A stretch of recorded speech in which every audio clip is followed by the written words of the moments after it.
Okay. Good morning, Delegate Embry. It's good to see you. Great to see you. Thank you guys so much for meeting at 9. Really appreciate it. Well, we really appreciate your participation.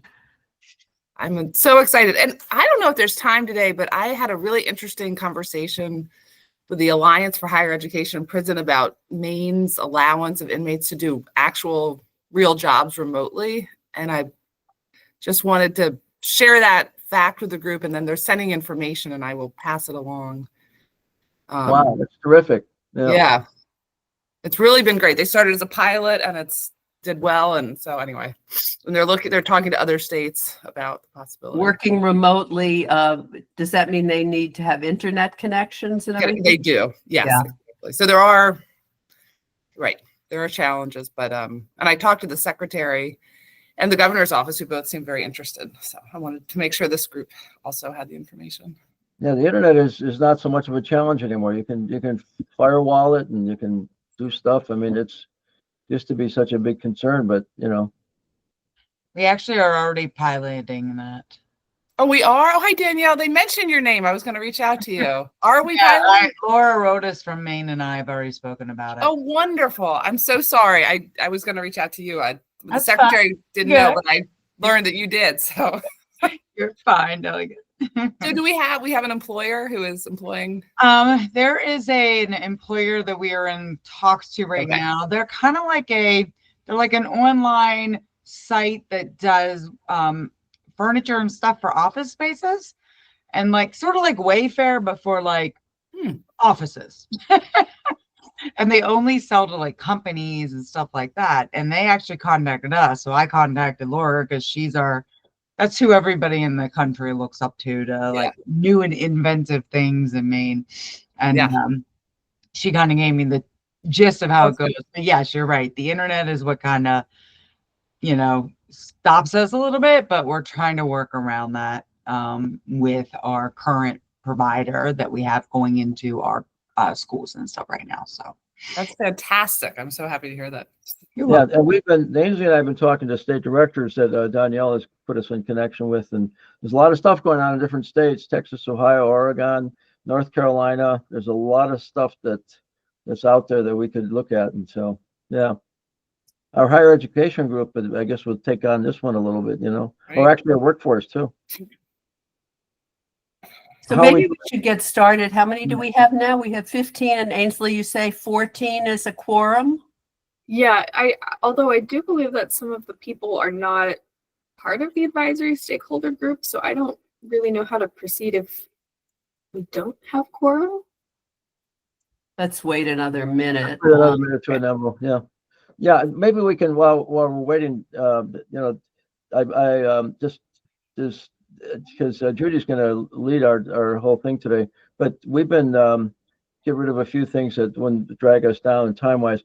Ainsley and I have been meeting with state directors and interviewing people and I talked to Secretary Schiraldi, and we're going out reaching out to everybody that might be have something to share with us. And so and you'll see today we're putting together a lot of data, but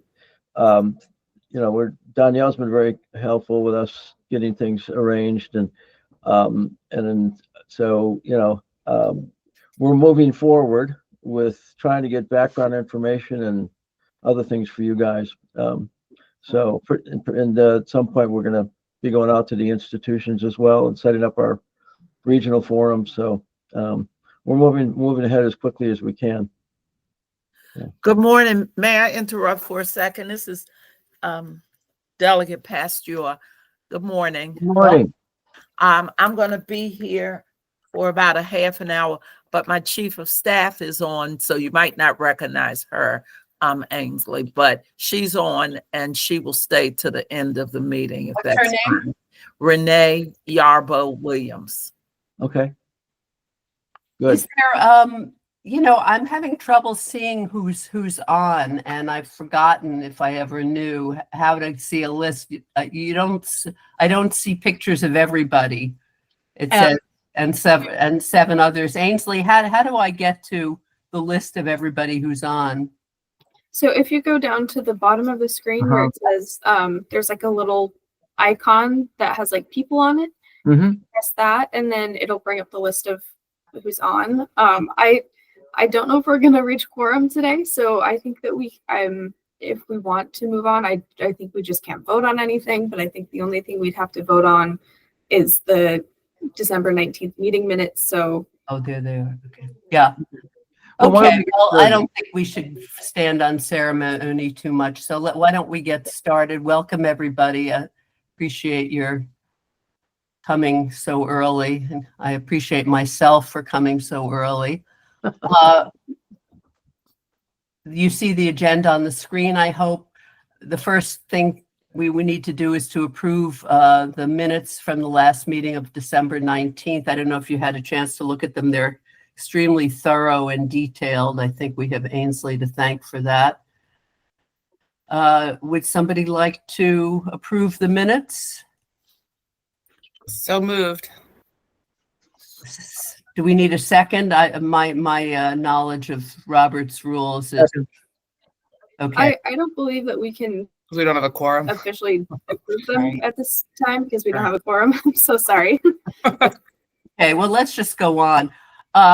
Andrea Cantora, who is chairing the higher education subgroup, pointed out something I noticed myself, that there's a conflict in the meeting of that group is January 30th at 1 p.m., not January 29th at 1 p.m.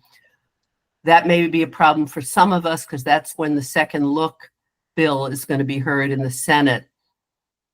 And I don't know, Andrea, would it be possible to change it to the 29th or? Yeah, that's fine. I had it on my calendar as Right, the me too. 30th. That's fine. That's fine. Mhm. So 1 p.m. on the 29th, we're gonna make it. I'll send out a notice. Okay, that's good. So let's spend a little time. We could go down a rabbit hole and spend the whole time looking at these amazing charts and graphs that Ainsley and Steve have collected about the state of education in Maryland prisons over the last even 40 years. Ainsley, do you want to put that up and I don't know how many people have had a chance to look at it and what questions you have. Okay. So do you want me to go through a little bit? Please. Judy? We're going to try to go through these quickly and not ask too many questions on each one because we could delve into them. But this is summarize. These charts summarize a lot of the data we got to the Department of Public Safety, Department of Labor. So this data is important for all three committees, and they will imply that we need other data. So that's a thing that each committee is going to have to try to raise questions about. But okay, so these are put together. Ainsley took them from the CEC reports, which is the Department of Labor Annual Correctional Education Council reports, and from the previous Educational Coordinating Council for Correctional Institutions when it was at the Department of. So let's go on to the first chart, and so Ainsley, I want to jump. Okay, good. This is over time, so going all the way back, as you can see, to 1984. The numbers of GEDs that were awarded each year, and so we can see, that there's been a trend line to go down. Now the population has also gone down, but I must say the population today is about 15,000 something, and it was like that in the 80s and early 90s. It was about the similar population, so it's hard to make these comparisons, but but we do want to know what percentage of the population, each year is in school and getting, a certificate. So that would, if the population were the same, that would mean that there are about half as many GEDs awarded now as there were 40 years ago with the same population. Right. I mean, we had a high around Up 19. to 1,000. Yeah. So around 1990, or late 80s, 1990, we had 1/3 of the people in school on a daily basis. That was probably the high, highest percentage ever. Those are in the reports. I think John Feaster has his hand up. Yeah. Go ahead. And Judith, you mentioned that the number of GEDs earned has gone down while the population has stayed the same.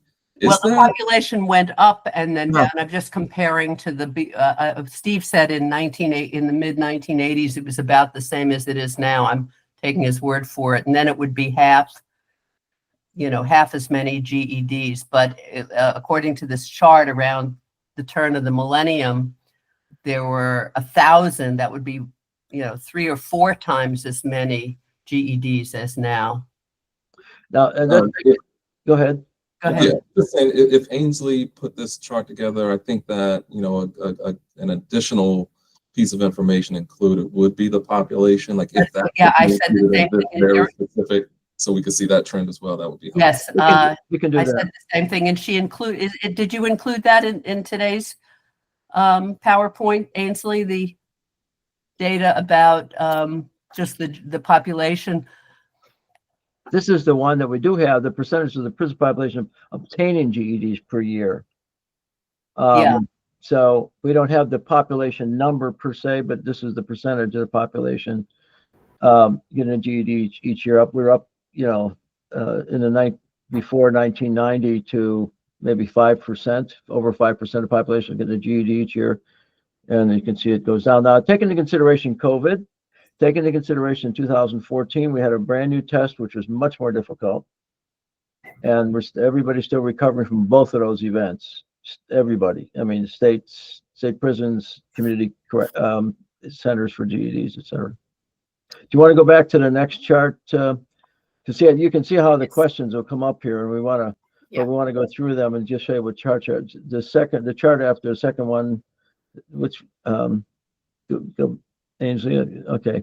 So we just saw that this is the trend, which is downward. And so we need to analyze that in consideration of the more difficult tests, COVID, et cetera.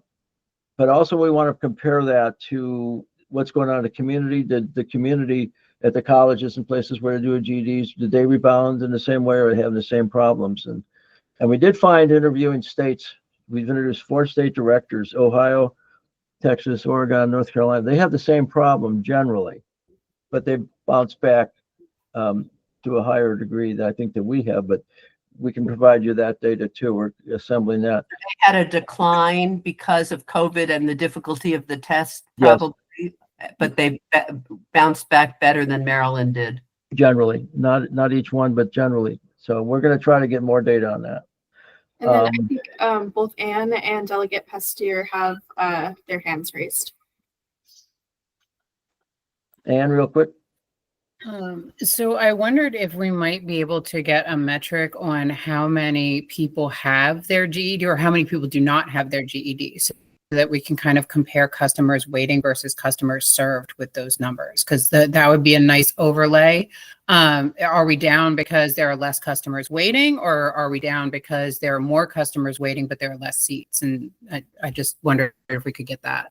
Well, I don't know if we can get that exactly, because that's some of the data we've been wanting to get, and whether or not it's been collected.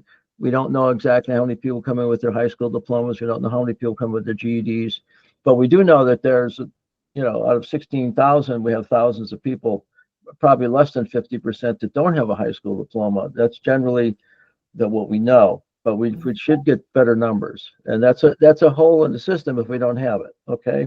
So that's a good question. Delegate Pasteur is next, and then Danielle Cox. Okay, thank you. What are we doing to ensure that the success level for the GED, especially since the test changed? What did we do that prepared folks for it, or to even think that they wanted to try it? Ooh, I don't know. Danielle, I mean, you were there as director. I don't know how I guess it's a motivation of the population. Well, when there were obviously higher numbers up until 2014, because the test was paper pencil and it also was not as rigorous.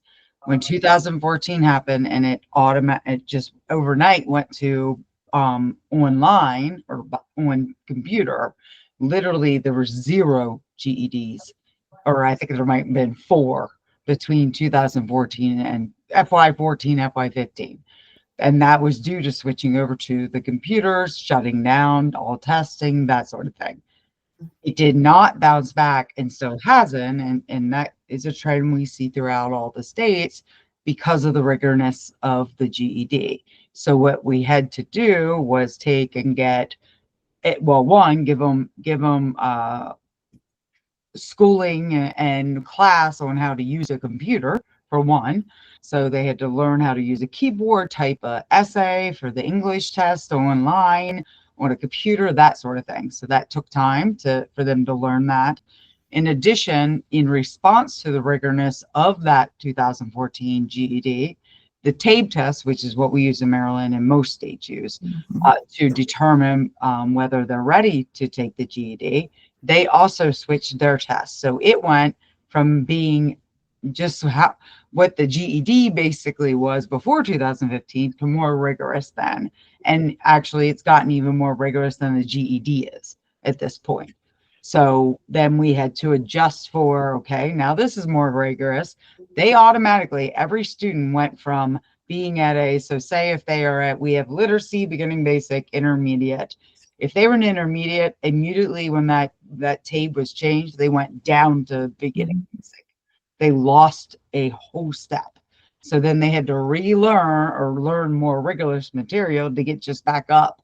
So that was like a year of loss that they had. Okay. And so then at that point, again, then they changed the test again. See? Again.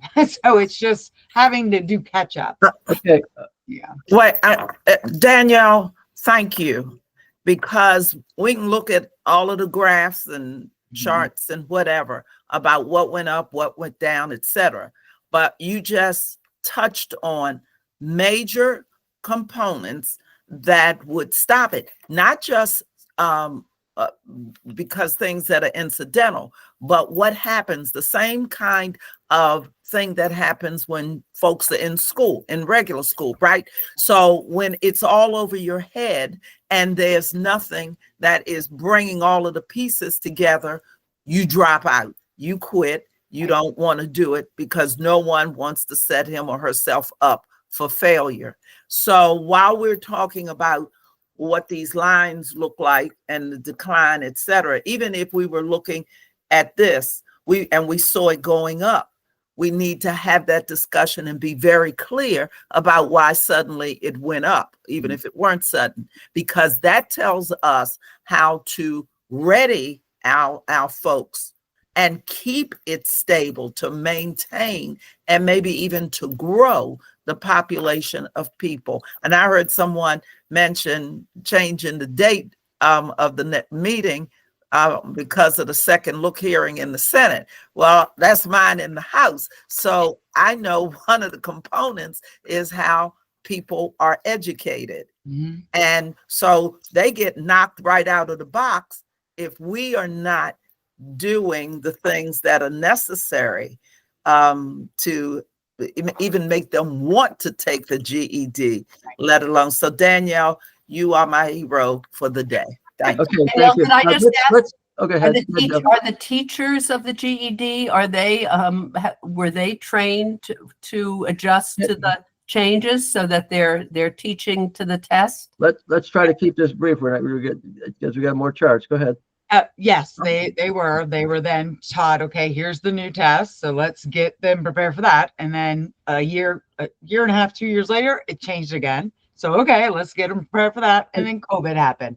So it was, it's just been a constant like, but really quick, Steve, I want to let you know, I can get that data on who has GEDs coming in and who does not, who has post-secondary, all that stuff. Okay, That would be useful. that will be most helpful. I don't want to. These are questions that your committees are going to really need to wrestle with. But I think that the Delegate Pasteur has hit on a big thing, not just for motivating the students, but motivating the staff in corrections and labor to really focus on trying to get more people in school and motivate them. I mean, the system has to be motivational as well.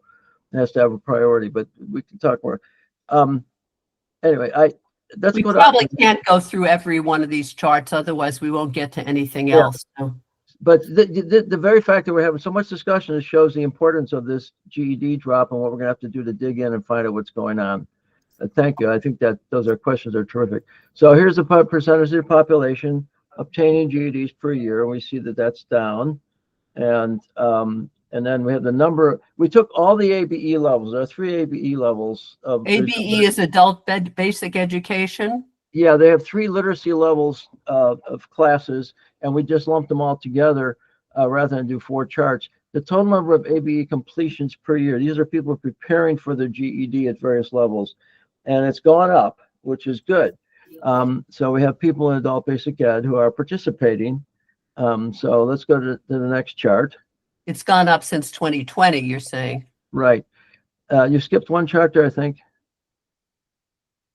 Oh, no, I guess not. Okay. And so here's one that we has to do with occupational industry recognized certificates. We have, in fact, more numbers of people going into career tech classes.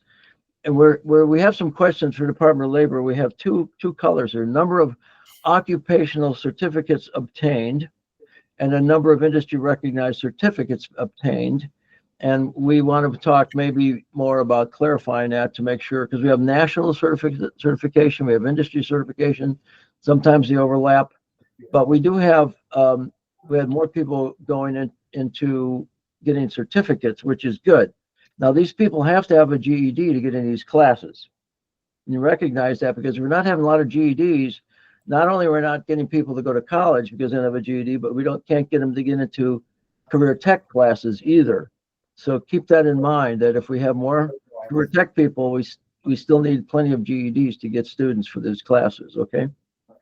So next chart, these are the transition certificates obtained per year, and these are people preparing to leave the facilities to go out.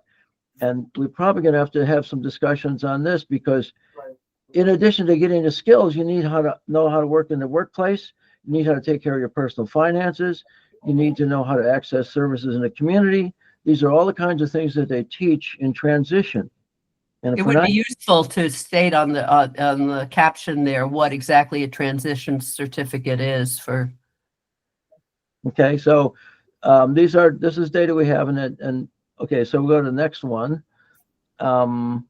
These are the total number of certificates of any kind that well, industry, occupational, and transition obtain, per year. So they're going back, well, they went up and now they're going down a little bit, but it's all the occupational and transition certificates combined, not GED. So this is another area we don't talk too much about, library services. And there's a big question here, because these are book circulations, magazine circulations, media circulations. Each institution has a library and supposedly a librarian. But we have we need some understanding of what's going on here with the libraries, because we're not getting people going to the library as much. So let's go to the next one. And these are the libraries put on events of all kinds: workshops, book discussions, writing programs, and these are short-term things. They're not, formal semester-long courses. But the library is trying to put on various events, and they have in 2024 about 197 events. We don't have we don't have the numbers of what each one of these separate events were, but generally speaking, the libraries are trying to create educational events in the institutions, and that seems to be going up. Numbers of patrons visiting the library each year, the total visits, 70,000. And so it compares to over time, that's also down, and so we don't know why or what, and we need more information. Next chart. Is that the last chart? Oh, here we go. Internet job searches per year. This is kind of troubling, because in the libraries they do internet job searches, and we only have 132. So what does that mean? I mean, people go to the library to look for job searches, and the numbers are down. These are all from the CEC report. So, and and Lassie, Lassie is the legal system where people can go and research their cases, their criminal justice situations, and seek legal help. And so, why these numbers are not going up, or why are at least not steady, is a question. So, we fought to get Lassie. Years ago, we fought to get a program for people to go get legal information, and it's very crucial for people to be able to do that, as you know. So- Really quick, Steve, I will let you know, we put LexisNexis on their tablets that they have in their housing units. Okay. So they are able to get a lot of that information now without putting in the Lassie form. Okay. So That's great to know. That's very- so that's the kind of thing we need to get more data on. So I don't know which committee is going to take this on. Maybe it's not part of higher ed, or I mean, maybe the GED special ed committee can take it on or something, and take a look at it. Reference questions answered per year. So these are at the library. People bring in questions. And so that's, I really would like to find out more about this myself. I just don't know enough about it because it's not my area of expertise at all, but we need to figure that out a little bit, since it's one of the essential services that education program is providing. And what else okay, number of teachers per year, and we try to divide this into PINs and contractual teachers. And we need to get an exact number of PINs over What does time. PIN stand for? The PINs are the official state. You have a PIN number, you're a state employee. Uh-huh. Personal Yeah. identification number, like Okay. if you're a state, employee. And then the contractual, there are a lot of contractuals for very good reasons. And so how many full-time staff do we have? How many contractual we have? That's laid out here. And we need to, have we gone down in number of employees over the year? State employees, it looks like we have. What happened to those PINs and why? Contractual employees necessarily part-time, or? Yeah, contractual are usually part-time. I don't know, maybe Danielle can say some of them might be full-time, but it's hard to keep full-time contractual people because they have the benefits. Yeah, they were a part-time up until about a year to 2 years ago, when they were under, the contractuals were always under, for correctional ed, the community colleges. And that was money that was given from DPSCS to pay for, and then certain grants, some fill-in, spots for part-time teachers.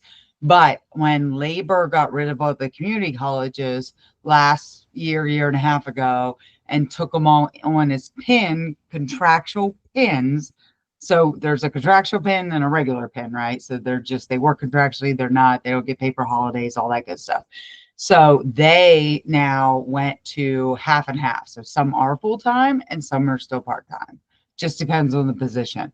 But the transition, like reentry teachers, the reason why you're seeing a massive decline is all those PINs that have been lost have all been in the reentry transition teacher area.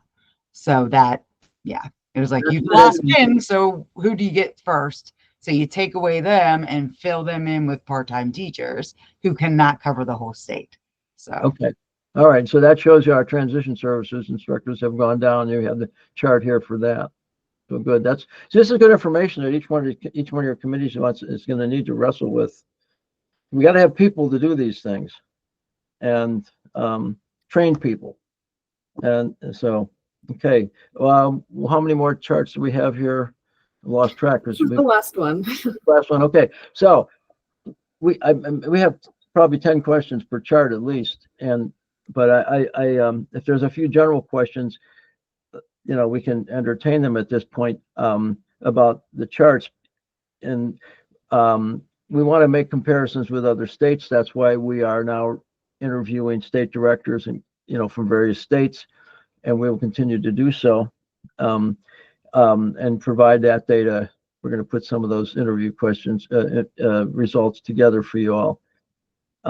So maybe we could put the agenda back up. We have some good question from Asia Smith. about the budget for prison education. We don't, that's a good question. We don't have a chart for that. I could really quick tell you it. So correctional education gets about, depends on the year, that, you know, it's about 21, 22 million. That is all for teacher pin salaries. Only about 200,000 of it is allocated for technology upgrades, like software, stuff like that, new software licenses for computers, and then also for some teacher supplies, library supplies. All of it goes to that. Then DPSCS gets about 2 million each year that we give to labor. That is for those full-time, part-time contractual teachers to help fill in, and then some library supplies, GED testing, that sort of thing. That's it. They don't get a massive budget for anything other than just teacher salaries.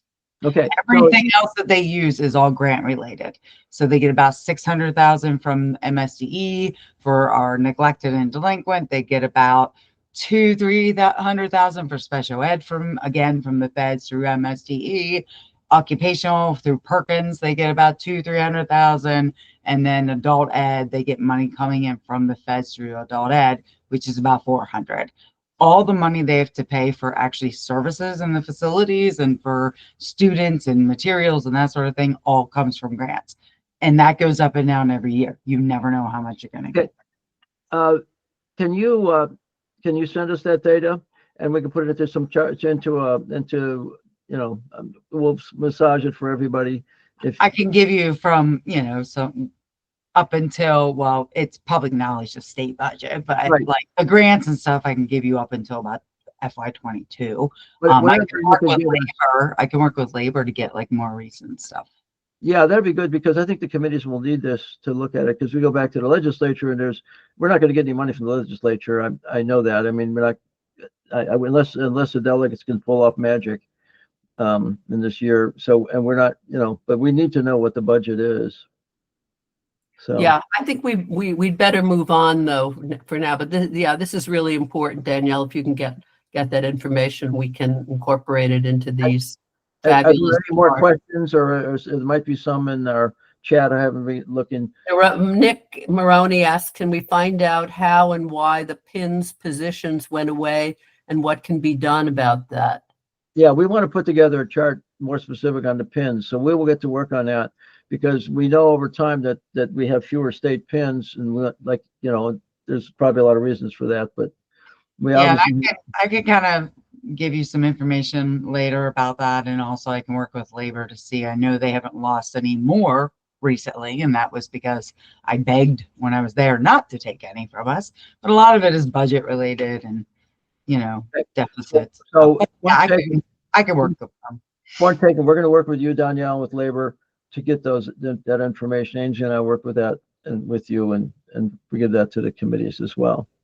Okay, so now let's go on to the future work group meetings, and that we just decided the beginning, there was some ambiguity. The higher education work group is going to meet January 29th, 1 to 2 p.m., not January 30th, as it says on the agenda there. So we'll send out a notice about that. And Andrea Cantora, who runs the UB program at JCI, has very kindly agreed to chair that work group. But we still don't have chairs for the other two work groups. And so we're hoping that somebody will come forward for each of those groups to volunteer to chair. Do we have any? Ainsley and I will act as your staff and schedule your meetings for you, keep your notes, help you assemble whatever you need. No work at all, really. I mean, Judy, we're helping Judy, and we're having a lot of fun with Judy. She's great. She loves that at our work, and she does a great job. And so we will help with. So let's go to the first one. Career and workforce training. Do we have interest in somebody sort of taking? Diana has just raised her hand. Maybe she's going to volunteer. Well, I had hi everybody. I had said something to Steve. I'm still working, and so scheduling is tough. But I offered, at least initially, until you can find somebody else to maybe be that transition person if you need it. Else you've got somebody else ready to rock and roll. Great. Diana, I would love to have you help out in any way, shape, or form. Diana and I worked together for years. She's terrific. She's younger than me, so she's still working, but and I appreciate. And if we couldn't get a better person to at least get us started, so we will work with you. Thank you. Thank you. So, and you can make that meeting on the 28th at 10 o'clock? That's as I mentioned to Steve, that's potentially problematic, in that I may be having a national meeting with the Department of Labor, the U.S. Department of Labor, about transition stuff. So if they call that, then I have to be there. So, Well, then you might want to reschedule that meeting. so if I can do that, that's easier. Do you know other people that have indicated interest in working with that subgroup that I can touch base with to find a different time? Or can you send me that later? That's fine. I can send you that later. I have a couple people who already voted and indicated like the times that work for them. So I can definitely send that to you and we can get a meeting scheduled. Okay. Thank you. Get back to you. Okay. Thank you. And then there's the Adult Basic Education GED Special Ed Group. Really important questions. Is Alyssa Fay on the? She is at so sorry. She's at a legislative meeting right now. So unfortunately she could not attend. She's a good person to appoint as the chair then. She's not here. You don't show, you get to work. I love it. I mean, this is a committee that I'm very interested in because this was the major part of my work when I worked for the state. And so Ainsley and I have agreed that we will help run the committee. We will help run the committee if we don't get a chair until we get a chair. And you're able to make that meeting on the 27th at 10? Yeah. I can make it, and maybe I'll try to see what Alyssa could be available, and anybody else that might want to join us. Who are our members? Can you see them, Ainsley? On that group? Yes, let me see at least who has responded. So Alyssa Fayeo, Jamil Freeman, who is unfortunately he's at a job interview, so everybody send him good luck today. John Griffin. That's just the people who responded, but I think I have a list somewhere, but I'd have to go and find it of everybody who indicated interest. We might want to send out the options again, just to find, people's ideas may have changed and their availability just for all three of the committees. Okay, so what we'll do for these, Judy, is we're going to send out a notice. We're going to work with them to create an agenda. Invite everybody. Just because you're on one committee, you can be on any of these meetings. We're going to make them wide open for everybody, so that we have total, everybody knows what's going on, and we'll get these things started. And the group, if I work with the ABE GED group, for example, we're going to start looking at these charts, raising questions, looking for more data, activities that we might want to conduct. One of the things that we're going to be doing is visiting prisons. And when we do that, we'll make that open to everybody. And the wardens have made it known that they want us to come out. That would be open not only to commission members, but to ASG members. Yes. So we should be able to get clearance for everybody to do that that's interested. And so each committee is we're going to try to figure out each one how often they want to meet and all that. But I would like to turn to a second to Andrea. Andrea, how do you envision your higher education work group meeting? Because you've got a number of people who are on that. Yeah, I haven't seen the list of who volunteered to be on that, but I was also planning to invite others who are running programs, and maybe somebody from USM, because there are a few people that don't come to these meetings that I think should be in the higher ed work group meeting. Be great. So once Ainsley, you revise that date, I'll send out an invite also to just a few other contacts that I think should be involved. we have representation from Goucher in this group, and I'm sure they'll end up in the higher ed work group as well. Maybe some of the UB graduates from the JCI program who are now out. Yeah, we can try to get any graduates from Goucher, or I think it's just Goucher and UB who have graduates. So we can try to get 1 or 2 people to attend that as well. Yeah, and I shared with Steve and Annesley a report that was done on higher education in Maryland over the summer. The University System of Maryland had a consultant group do a whole study, and they talked to people from other states and around the country who do this work to kind of develop a report about recommendations for Maryland. So I think we're going to share and look at that report, and perhaps on our first meeting, and figure out, what direction we want to go in. Thank you. Yeah, terrific. And Ainsley and I will be involved with your meeting and be in contact with you. Okay, great. So I don't know, Steve, if you want to give a brief update on your conversations with other providers of programs in other states. I'd like to leave a little time to discuss the legislative update and the bills that are before the legislature, and whether we should take stands on these, et cetera. Ainsley and I met with the state directors of Ohio, Texas, Oregon, and North Carolina, and they were terrific. We met probably for at least an hour. These are superintendents mostly. Their titles are often superintendents of school, and we talked about their organization to see how they're legislatively put together. We talked about their numbers. We asked them about their trends. Like, we're looking at trends from our data. Do they have the same trends? What their major issues are, their overall population, et cetera. And we have, they were terrifically open about what they're doing. We're going to also talk to California.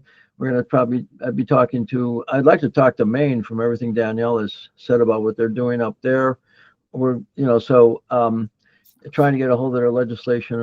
One of the things that's come out is, and all these, is that that they feel that their success is due because their agency is high in the administrative level, that some of them are in corrections, some of them are in other agencies. They have a school district or a separate entity with a school board, but that they deal at the level of an assistant secretary, that they're at least as high as the wardens in the hierarchy.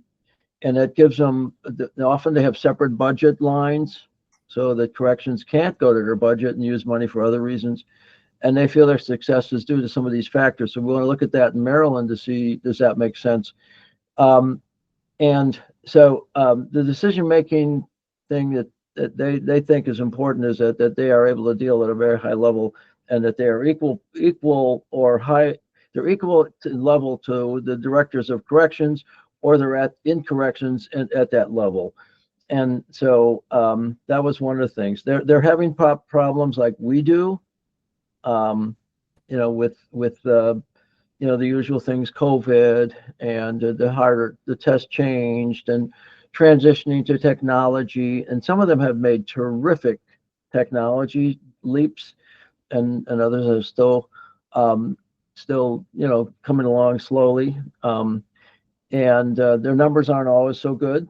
And so we're going to be trying to summarize this and put this together. We just interviewed them in the last week or two. In fact, earlier this week, we did Texas and Ohio.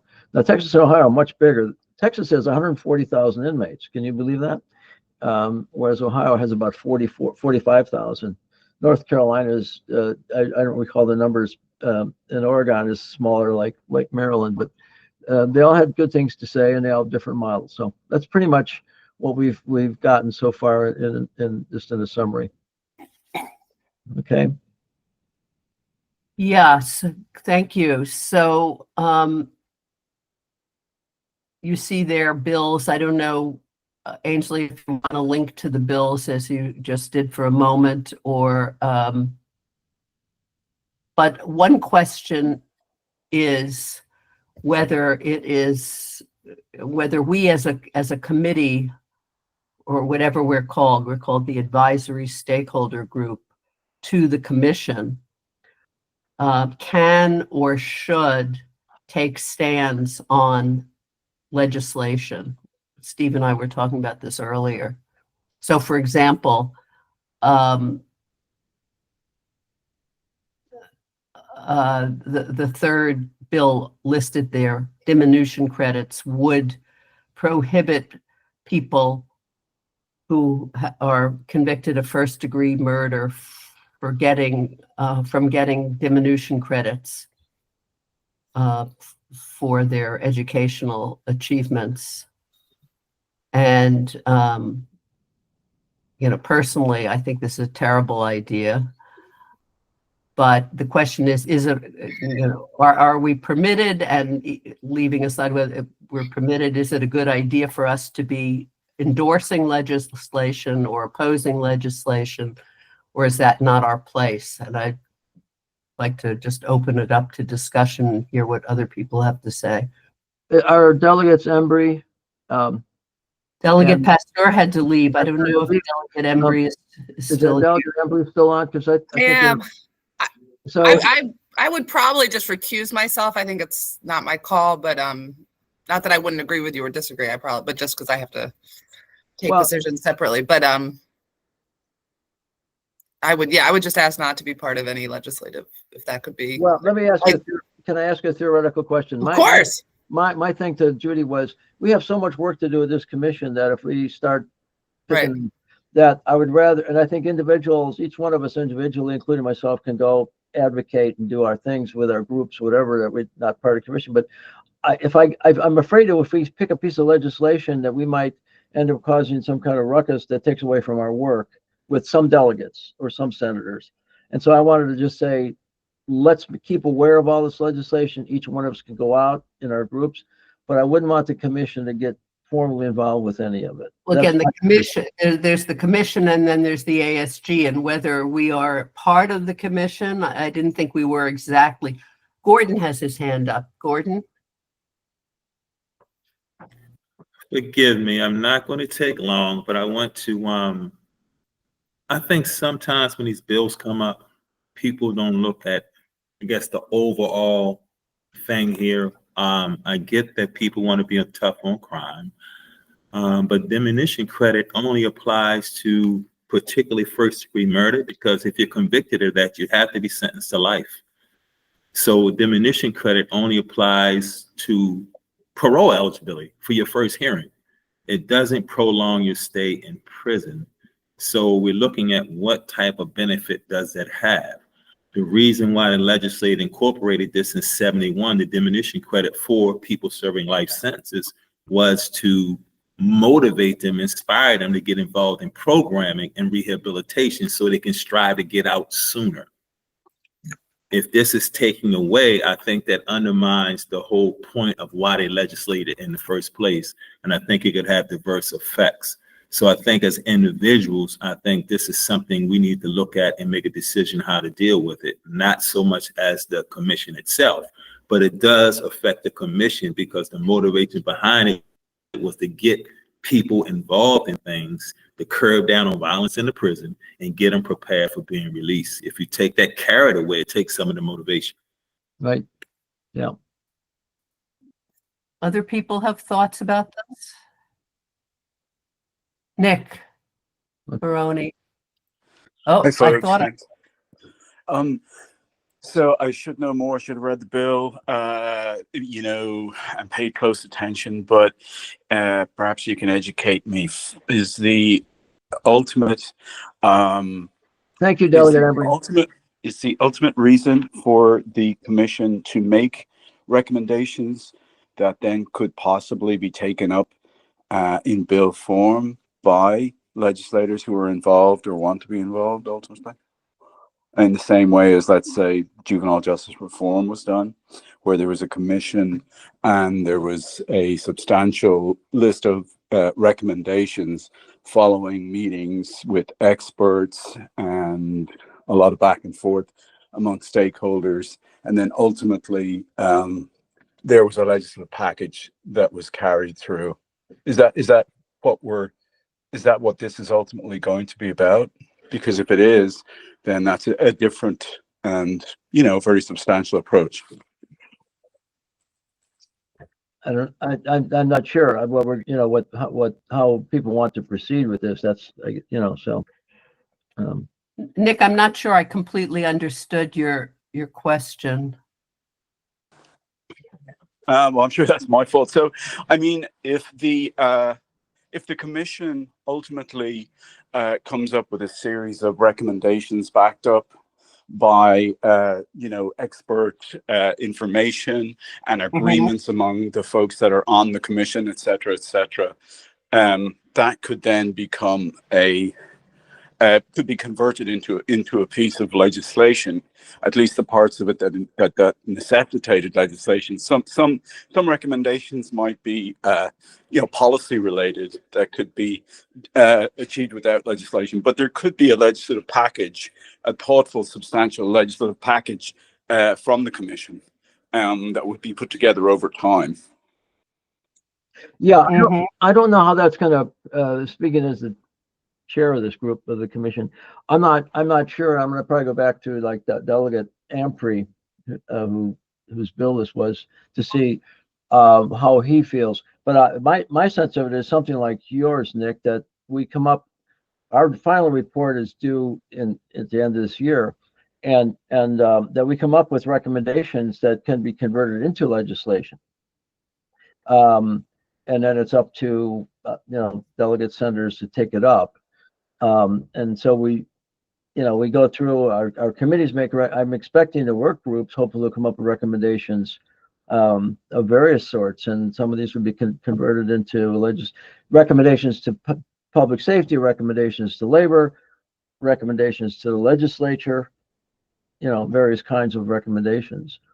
And some of them may impact on these topics that are in these bills here. Like diminution, I mean, that's a very important thing as far as I'm concerned. I agree with Gordon on what he said. And so we should have maybe a recommendation on that. I don't think the incentives program is strong enough in Maryland compared to some other states, for example. And I personally would like to see more in that area. So as an example. But does that help? I mean, that's how I want to see looking forward to a final. At the very least, we want to keep track of bills that are before the legislature, and so that we, as among the more informed people about these matters, can take action if we choose as individuals, even if that's not our purview as a group. Right. Yeah. I think keeping track of all these bills is very essential, because all of our work could be torpedoed if somebody puts through a bill that really gets at the heart of what we're doing, so we have to keep track of that, and have to deal with it as we go along. I see that Anita and Ainsley have their hands up. I'm not seeing it on but go ahead, Anita, please. Yeah, hi. I guess I might be a bit confused here. But the primary mission of this work group under the MEJC is to examine and push forward, advocate for those initiatives that would support the mission of the MEJC. Am I correct? Mm-hmm. I understand it's kind of morphed into this advisory stakeholders group, but then I keep thinking back to the primary mission of the MEJC. And I'm thinking if some of the current legislative agenda meets that mission, why wouldn't we testify in favor of those bills? Or vice versa, if it doesn't. Correct. Yeah. Correct. Yeah, I think the MEJC is separate from the stakeholder, the WJC Prison Education Subcommittee, of which many of you are members, most of you are members, I think ought to go ahead and do whatever you want on it. And this is a place where you get a chance to talk about it.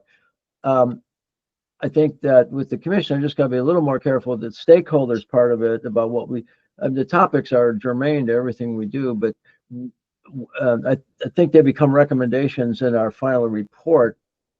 And I, as a chair, I don't want to get too active, doing all kinds of advocacy for on and off for bills as part of the commission. Privately, I'm going to join with you guys. If you go forward with MEJC or whatever groups to help fight for or against the bill. But as the chair of the commission, I'm going to try to keep the commission out of direct discussion in the legislature and more focused on. And we're not talking here about the commission, but about the advisory stakeholder group. Well, the stakeholder group is both. The relation between all these entities is, getting more and more obscure, and the entities keep multiplying. The commission gave rise to the ASG, which gives rise to these three work groups. Anyway, I just think if we're going to come up with, if there's a bill here, if people start focusing on one of these bills and want to bring it up to the commission, we ought to talk about it and decide what to do. Really quick, can I just say the diminution credit ones, which is saying that anyone with first degree murder cannot earn diminution credits, that's already in the diminution credit bill for education. It already says that anyone with a first degree murder cannot earn diminution credits for education. So this just duplicates a bill that's already been passed into law. So that's what I wanted to quickly get that in, because that bill it was passed by actually Hogan it's the House Bill 89. Well, see, that's something will come out in the hearings, hopefully. Yeah, I mean, that went into law in 2001. And I would think the House or the Senate would say, well, listen, what are we doing? This is duplicate. Yes, Victoria's right. This is for all credits, but we're education, right? So we're focusing on education. So this already is a bill that was passed for education related. They cannot get it already. So that's why I don't know if this actually applies, because at least that one, right? The other ones I think are great, but it's the one with the diminution credits. It's kind of moot, because that's already law. Well, I urge each one of you to look at these bills and then decide, and then see where it is in the process and decide whether or not to get involved with it in the hearings and what have you. I mean, you can even Zoom now. You don't have to go down there and try to find a parking spot and wait for hours. You can actually Zoom testify, which makes it a little easier. So, okay. I think Ainsley had her hand up. Yeah, and I just want to be quick. I want to kind of ground us in. I had something pulled up. I want to ground us in the legislation real quick. That the role of the commission is to submit the findings, like Nick said, it was to have the findings and recommendations and submit those to the governor and the General Assembly. And what the governor and the General Assembly does after that, it could be legislation. They could choose to do nothing with it, but it is to have findings from this group and make recommendations to the governor and General Assembly. As far as the advisory stakeholder group is supposed to work with the commission in achieving the commission's goals, which is to make findings and recommendations. Mm-hmm. So yeah, and thank you for showing that, because that's what I'm trying to get at about final recommendations and things. Okay, good. We have already reached an hour, Judy. I was about to say, I think it's time to adjourn. Can I just give one more piece of information? Sure. When I met with Vince Giraldi at the major meeting in College Park, which unfortunately a lot of people didn't come because it snowed that day, but I talked to him about getting some information about following up on Nick's recommendation about the school system and how the commission that they developed to develop the education programs and juvenile services to talk to people. And so he thought that was a good idea. And I've already been in contact with Peter Leone He's emailed me back and forth, and Ainsley and I are going to set up a time to meet with him and talk with him, and gain information that might be insightful on how their commission worked and how they created a school district for juvenile services. So we're going to go forward with that in the interview as well. So. Okay, Ainsley, is our next meeting with the one that's after the commission meeting? I've forgotten. I believe so. The next commission meeting is on February 6th. So that's probably about 2 weeks from now. Yeah. Yeah. Yes. So we'll meet as part of at the second half of that meeting. We'll have the commission, then we'll have our group meeting. And in the meantime, the three groups are going to meet. We're going to schedule, as Angie and I, in contact with the chairs, and go forward with our work groups. Okay. I hope this is working and people are understanding the process. And you know, Angie and I are your grunts. We're at your service. You know, we will set this up and make this work for you. And I must say, I've been very pleased with the cooperation from everybody in government to help us, and with everybody who's volunteered to be with us. And I really appreciate Judy and her work taking charge of you guys as a stakeholders group. And I'm having a lot of fun and enjoying this.